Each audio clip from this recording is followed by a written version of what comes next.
Je vous avais bel et bien prévenu. Le scandale des cigarettes est directement à l'origine du déclenchement de l'affaire de Nasser Al-Jan. Et c'est le début du séisme. Un très haut responsable de la société algéro-émiratée chargée de la production et de la distribution du tabac en Algérie a été officiellement incarcéré pour son implication dans ce trafic de cigarettes. Le directeur adjoint de la société algéro-émiratée appelée la Stein. Nasser Al-Jan détient des dossiers très lourds, qu'il était prêt avant de fuir l'Algérie, à se défendre en sortant certains dossiers. La mafia des cigarettes, c'est une enquête qui a été menée par Nasser Al-Jan lui-même. Il y a 8 à 9 gros distributeurs qui étaient des distributeurs fictifs, parmi lesquels des membres de la famille Chengriha, parmi lesquels des membres de la famille de Tebboune, parmi lesquels des membres du cabinet Abdelmajid Tebboune, parmi lesquels des juges du tribunal militaire de Blida. Et Nasser Al-Jan s'est servi lui-même.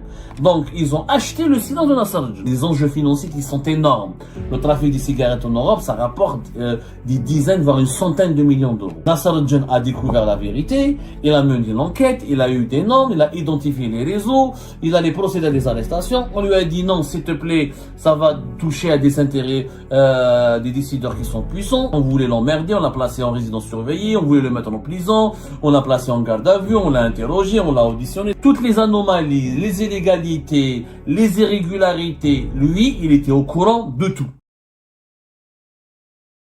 Je vous avais bel et bien prévenu et je vous avais bel et bien dit que le scandale des cigarettes est directement à l'origine du déclenchement de l'affaire de Nasser Al-Jan et que cette histoire de la mafia des cigarettes qui est strictement, étroitement plutôt liée à l'affaire de Nasser Al-Jan va finir par provoquer un séisme à Alger. Et c'est le début du séisme puisque nous avons pu confirmer au cours de nos investigations qu'un très haut responsable de la société algéro-émiratée chargée de la production et de la distribution du tabac en Algérie a été officiellement incarcéré à la suite d'une enquête à laquelle il a été soumis pour son implication dans ce trafic de cigarettes que nous avons dénoncé il y a de cela à peine 2 semaines. Rappelez-vous, il y a de cela 2 semaines, plus exactement le 28 septembre 2025, on vous a expliqué comment la mafia des cigarettes et sa secrète implication dans le gros scandale de Nasser Al-Jan.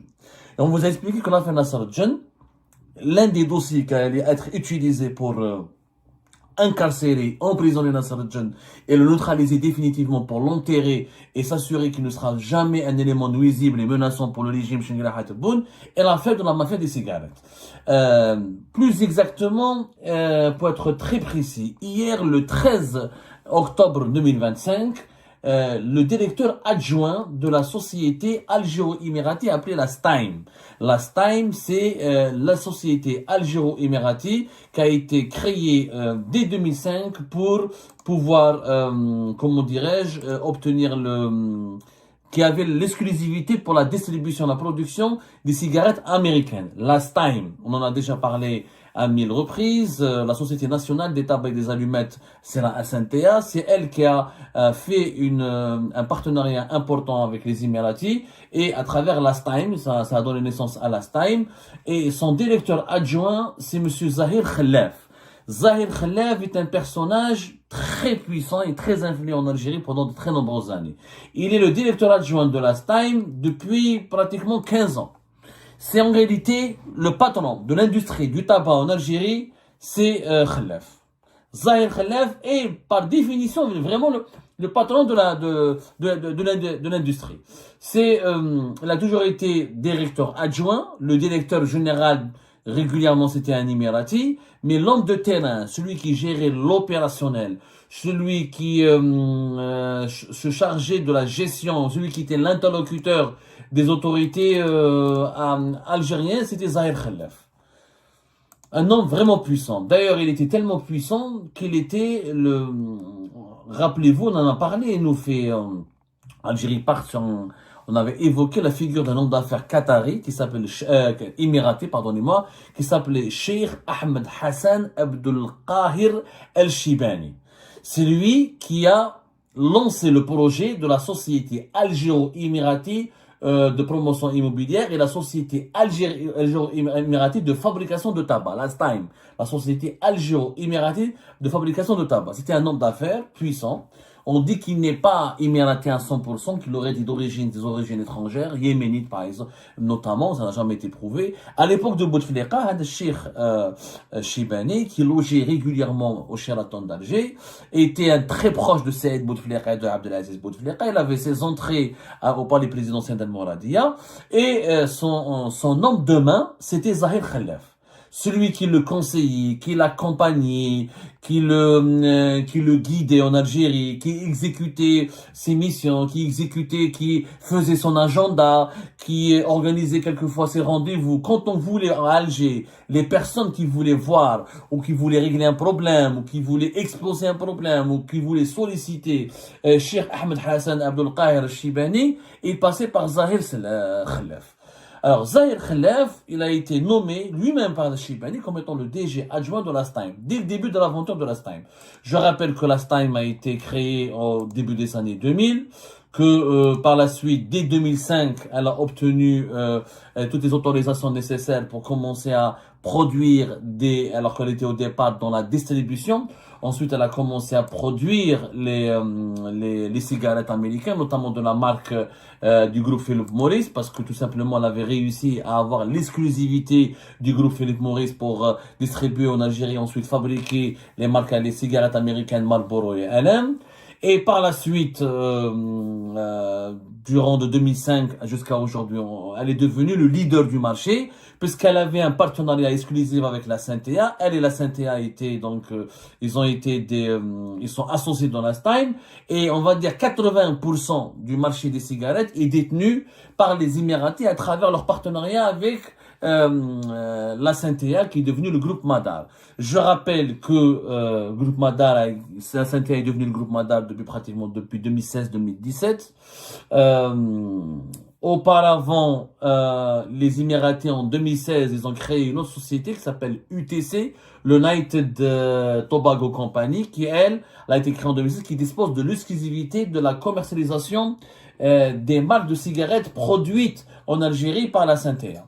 Donc, Lastime, une joint venture créée en 2002 avec la Syntea. Ensuite, les Émiratis, ils ont créé une autre société où ils sont eux-mêmes majoritaires pour avoir l'exclusivité de la distribution de leurs cigarettes ou de toutes les cigarettes de la Syntea ou de Lastime en Algérie. Donc, les Émiratis sont doublement gagnants dans le marché des cigarettes. Ils ont la main mise sur le marché des cigarettes. Nous, dans l'émission qu'on vous a diffusée, il y a de cela 2 semaines, on n'a pas parlé de Zahir Khalaf parce qu'on n'a parlé que de Nasser al-Jinn. On n'a pas parlé de Zahir Khalaf parce que Zahir Khalaf, pour moi, n'est qu'un exécutant, n'est qu'un pion dans cette histoire. Et son emprisonnement, alors je vous raconte, il a été arrêté d'abord par l'office central en Algérie, c'est pas l'office central de Sahawla, c'est l'organe central de lutte contre la criminalité organisée, l'organe central de la lutte contre le crime organisé de Sahawla. Il est basé à Alger, Sahawla, c'est celui de la DGSN, le service central, pardonnez-moi, voilà, pas très précis, le service central de lutte contre le crime organisé, qui a été inauguré vers fin octobre 2021. C'est l'équivalent, c'est la Kazan Antar de la DGSN, de la police nationale. Il a été placé en garde à vue pendant 4-5 jours. Ensuite, il a été présenté devant un juge d'un tribunal basé à Alger qui a décidé de l'incarcérer, de le placer sous mandat de dépôt. Et c'est la première fois que nous avons un haut responsable de la société algéro-émiratie de production des tabacs qui a été emprisonné. C'est vraiment une première. Alors qu'auparavant, Zahir Khalaf, il est soupçonné, accusé, même quand le Cheikh Chibani, quand il a fui le pays en 2019, on a essayé de l'emmerder, mais personne n'a réussi à l'emmerder parce qu'il avait toujours des contacts importants avec les autorités algériennes et il a été protégé par les autorités algériennes. C'est la première fois que vraiment qu'un poids lourd de l'industrie des tabacs en Algérie est tombé et se retrouve en prison. Mais dans cette histoire, dans l'histoire pour laquelle Zahir Khalaf est emprisonné ou a été incarcéré, il ne joue qu'un rôle insignifiant, pour ne pas dire un rôle mineur. Alors que je sais que beaucoup de sources vont essayer de manipuler les médias algériens et de manipuler d'autres journalistes algériens pour lui porter tout le chapeau, pour lui porter l'entière responsabilité de trafic mafieux ou qui mine profondément le marché des cigarettes en Algérie. Zahir Khalaf n'a pas été emprisonné pour une enquête globale sur la Stein. Il a été emprisonné pour une enquête sur l'affaire Nasser-Jin. On vous a raconté à maintes reprises, je crois au moins au fin septembre, début du mois de septembre. Nous avons consacré, en plus de l'émission du 28 septembre, nous avons déjà consacré une ancienne émission sur Nasser-Jin. On vous a dit que Nasser-Jin détient des dossiers très lourds et qu'il était prêt, avant de fuir l'Algérie, à se défendre en sortant certains dossiers parce qu'il a compris qu'il était menacé et que on a voulu le détruire, le zigouiller. Et parmi les dossiers que Nasser-Jin, dans lesquels Nasser-Jin avait des atouts précieux, notamment sur les hauts décideurs, les décideurs les plus influents du pays, c'est le dossier de la mafia des cigarettes. Brièvement, qu'est-ce que c'est que le dossier de la mafia des cigarettes pour ne pas être très long, parce qu'on en a déjà parlé, vous pouvez revoir nos émissions là-dessus. La mafia des cigarettes, c'est une enquête qui a été menée par Nasser-Jin lui-même en 2023. En 2023, fin 2022, début 2023, quand il était à la tête de la Kazan Antar. Parce que Nasser-Jin, avant de devenir en juin 2024 patron de la DGSI, la Direction Générale de la Sécurité Intérieure, il était le patron de la Kazan Antar, qui est le cœur battant et le centre opérationnel et le cœur battant des activités de la DGSI, le service de renseignement intérieur en Algérie. De fin 2021 jusqu'à 2024. Entre 2022 et 2023, Nasser-Jin a mené une vaste enquête sur les distributeurs et les grossistes dans le marché du tabac. Parce que il s'est avéré qu'il y a 8 à 9 gros distributeurs qui étaient des distributeurs fictifs, qui payaient pas beaucoup d'impôts, ils versaient pas beaucoup d'impôts, ils payaient pas beaucoup de taxes, etc., mais qui prenaient énormément de marchandises de la part de cigarettes. Et il s'est avéré, au cours de l'enquête de la DGSI, qu'un pourcentage élevé de la production de tabac, notamment des marques américaines Marlboro et LM, était détourné des usines de la Stein et revendu au marché informel. Quand Nasser-Jin a fait son enquête, il a coincé ces 9. Il s'avère que derrière ces 9 personnalités, il n'y avait pas que des grossistes, des petits mafieux, des petits délinquants. Ce sont des trafiquants de cigarettes, des grands opérateurs dans le trafic de cigarettes qui étaient liés à des personnalités lourdes et influentes du régime, parmi lesquels des membres de la famille Chengheliha, parmi lesquels des membres de la famille de Tebboune, parmi lesquels des membres du cabinet Abdelmajid Tebboune, parmi lesquels des juges du tribunal militaire de Blida. Alors on cite Yahya Nassib, on cite Walid Chengheliha, on cite le fils de Tebboune, on cite Amir Hamadesh. Ces grossistes, quand ils ont été coincés par la DGSI, ou ils ont recouru à la protection de ces décideurs, ils ont demandé la protection et le parrainage de ces décideurs pour se protéger, pour se mettre à l'abri des enquêtes des services de sécurité, ensuite des poursuites judiciaires, où ils ont été dès le départ complices. On n'a pas le fin mot de l'histoire avec exactitude. Nasser-Jin, quand il a enquêté, quand il a transmis son enquête au cabinet du président, les gens de la présidence et des gens importants de l'institution militaire lui ont demandé de ménager ces grossistes, de ne pas les emprisonner, de ne pas les accabler, de ne pas les emmerder parce qu'ils partagent des intérêts économiques et financiers importants avec l'ensemble des décideurs. Et Nasser-Jin s'est servi lui-même. Donc, ils ont acheté le silence de Nasser-Jin. Nasser-Jin a bloqué ses enquêtes en contrepartie, c'est-à-dire qu'il a bénéficié de sa part, visiblement, en tout cas c'est selon ce que nos sources les plus fiables ont pu nous attester, c'est qu'il a bénéficié lui aussi par la suite du bakshish et de l'argent immense qui circulait dans le marché informel des cigarettes. Il faut savoir que c'est un marché qui est estimé à plus de 3 milliards de dollars, le marché des cigarettes en Algérie. Le marché informel à lui-même pèse plus de 1 milliard de dollars. C'est beaucoup. Pourquoi beaucoup d'argent? Parce que la plus grosse partie des cigarettes on les estime à 40%, presque même, qui circulent dans le marché informel en Algérie, sont détournés par la suite pour être vendus dans les marchés européens, notamment en France, où le coût de cigarettes en France, ils sont vendus en euros à 50% moins cher que les cigarettes qui sont vendues par les buralistes français. Donc, le coût, il y a un marché, il y a des enjeux financiers qui sont énormes. Le trafic des cigarettes en Europe, ça rapporte des dizaines, voire une centaine de millions d'euros. Donc, tout le monde profitait de ce trafic. Nasser-Jin a découvert la vérité, il a mené l'enquête, il a eu des noms, il a identifié les réseaux, il allait procéder à des arrestations. On lui a dit non, s'il te plaît, ça va toucher à des intérêts des décideurs qui sont puissants. Ces opérateurs dans le trafic de cigarettes ont demandé la protection des plus puissants, moyennant des contreparties et des cadeaux et des rétrocommissions au montant faramineux, tout le monde y dit gagnant dans le trafic de cigarettes. Pourquoi? Parce que c'est un trafic qui n'est pas médiatisé, qui ne dérange personne. La cigarette, elle est diabolisée, le tabagisme est une maladie, il n'y a pas beaucoup de publicité dans ce secteur, il n'y a pas beaucoup de médias qui en parlent parce que fumer, c'est banal, ça s'est banalisé. La majeure partie des produits, des paquets de cigarettes, des cigarettes qui étaient détournés du marché algérien étaient orientés vers l'étranger. Donc, et personne n'a osé enquêter. Il n'y a pas de liberté de la presse, il n'y a pas d'indépendance, il n'y a pas et c'est des clans mafieux puissants qui sont liés aux clans politiques et militaires les plus puissants du pays. Donc personne n'osait toucher à ce dossier. Mais comme Nasser Djen a été remplacé par le général Hassan, il a été chassé du pouvoir. Ensuite, en juillet 2025, on a voulu lui causer, il avait des soucis judiciaires, on voulait l'emmerder, on l'a placé en résidence surveillée, on voulait le mettre en prison, on l'a placé en garde à vue, on l'a interrogé, on l'a auditionné. D'ailleurs, pendant cette époque-là, pendant l'époque Nasser Djen, le DG adjoint de la Stein, Zahir Khelef, a fait des va-et-vient à plusieurs reprises au niveau de la caserne Antar. Le dossier était d'abord entre les mains de la caserne Antar, de la DGSI. C'est la première fois que la DGSN a repris le dossier. Je vais vous expliquer pourquoi la DGSN a repris le dossier. Zahir Khelaf, il a été auditionné à plusieurs reprises. Sharaf al-Din Amara a été même cité, il était évoqué. D'ailleurs, apparemment, selon nos informations, Sharaf al-Din Amara, le patron du groupe Madar, qui est la maison mère de la Stein, qui est l'associé de la Stein dans la production et la commercialisation des cigarettes, a été relevé de ses fonctions. Mais nous allons confirmer cette information dans nos prochaines émissions. Pour le moment, concentrons-nous sur Zahir Khelaf. Donc Zahir Khelaf, il a été déjà auditionné et interrogé, mais il n'y a pas eu de suite parce que l'affaire Nasser Djen était bloquée. Pourquoi? Parce qu'au départ, le service judiciaire qui devait enquêter sur cette affaire, c'est le tribunal militaire de Blida. Le tribunal militaire de Blida n'a pas voulu se saisir du dossier. Le tribunal de Blida n'a pas voulu approfondir son investigation.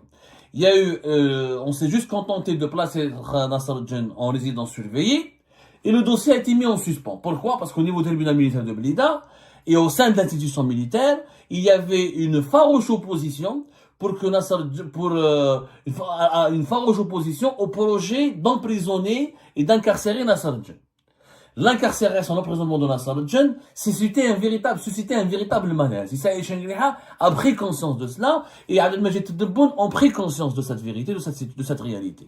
Comme il était populaire, Nasser Djen, il avait beaucoup d'amis, il avait beaucoup de réseaux, il a servi beaucoup de gens et comme il était un jeune général âgé de moins de 60 ans, comme il avait beaucoup d'ambition, et donc il a eu le temps d'avoir des alliés partout dans les institutions et les services les plus importants de l'institution militaire. Donc on n'a pas voulu l'incarcérer, on a voulu calmer les esprits, on l'a mis uniquement en résidence surveillée. Du coup, quand Nasser Djen était en résidence surveillée, le dossier de la mafia des cigarettes, l'instruction judiciaire au niveau du tribunal militaire de Blida était à l'arrêt. Maintenant, on a relancé le dossier après, pratiquement, presque un mois après la fuite de Nasser Djen qui a fui, je rappelle, qui a fui sa résidence surveillée le 18 septembre 2025. Et comme on ne peut pas s'attaquer au plus haut aux requins du pays, aux requins du régime, le seul qui connaissait tous les détails et qui a tous les tenants et qui a toutes les informations sur les tenants et les aboutissants du dossier de la mafia des cigarettes, c'est Zahir Khelaf, qui est le numéro 2 de la Stein et qui est le monsieur cigarette réellement parce qu'il connaît tout le dossier, il connaît s'il y a eu trafic, c'est qu'il lui il était complice ou il a fermé les yeux. Toutes les anomalies, les illégalités, les irrégularités, lui, il était au courant de tout. C'est le monsieur tabac, c'est le number one, le responsable du secteur. Donc, comme il était... en fait, c'est le coffre-fort. Zahir Khelaf, c'est le coffre-fort de cette affaire. Donc, pour se débarrasser de lui, pour l'éliminer, on l'a emprisonné. Al-Mawaf al-Habs, la DGSI a été dessaisie de l'affaire, le tribunal militaire de Blida a été dessaisi, on va la remettre entre les mains de la justice civile, la police s'est chargée de son arrestation et de sa garde à vue, de son audition et de sa présentation à la justice qui a décidé de l'incarcérer. Maintenant, Zahir Khelaf ne pourra plus jamais parler, il est en prison. J'espère qu'il ne restera pas plusieurs mois avant d'être jugé, Parce que le jour où il sera jugé, on va l'entendre, on va entendre sa version. Quelles étaient ses relations avec Nassar al-Djinn, avec les autres grossesses fictives? Est-ce qu'il y avait que Nassar al-Djinn dans cette affaire? Est-ce qu'il n'y a pas eu d'autres grosses pointures du régime? Zahir Khalef connaît tout. J'espère qu'il lui arrivera pas comme un certain Tarek Bouslama qui est mort après une vingtaine de mois de détention préventive au début du mois de juillet 2025 et il n'a jamais pu se défendre, il n'a jamais pu donner sa version des faits lors d'un procès équitable. Zahir Khalaf risque-t-il ce sort? Parce que Zahir Khalaf est devenu un élément gênant. Le dossier de la mafia des cigarettes repose essentiellement sur les épaules de Zahir Khalaf qui connaît tout. Parce qu'il a collaboré avec Nassar al-Djinn, il a collaboré avec l'État, c'est lui l'interlocuteur des Émiratis en Algérie, et c'est lui l'interlocuteur des Algériens avec les Émiratis. Son emprisonnement n'est pas fortuit. Le moment qui a été choisi n'est pas fortuit. Il s'agit d'une énième manœuvre pour politiser un dossier qui a un volet judiciaire très lourd et qui va avoir une dimension plus tard scandaleuse, extrêmement lourde parce que des hauts responsables, des grosses pointures et des membres de la famille des décideurs les plus puissants du pays sont tous liés de près comme de loin à ce dossier sulfureux où les enjeux financiers étaient considérables. Et ben voilà, c'est la fin de cette vidéo. Je vous remercie toutes et tous, comme d'habitude, pour avoir suivi la vidéo jusqu'à la fin. N'oubliez pas de nous laisser vos commentaires et vos réactions sur le sujet de cette vidéo et de partager le contenu si ça vous intéresse. Et je tiens toujours à remercier nos abonnés et les personnes qui réagissent de façon régulière sur nos vidéos et qui nous suivent et qui nous laissent des commentaires. Donc merci beaucoup pour votre dynamisme et pour votre sens de partage et de discussion. Donc voilà, sans vous, ce contenu n'a pas vraiment de valeur sans cette communauté qui ne cesse de s'accroître. Donc merci beaucoup et à la prochaine dans une nouvelle vidéo. Au revoir.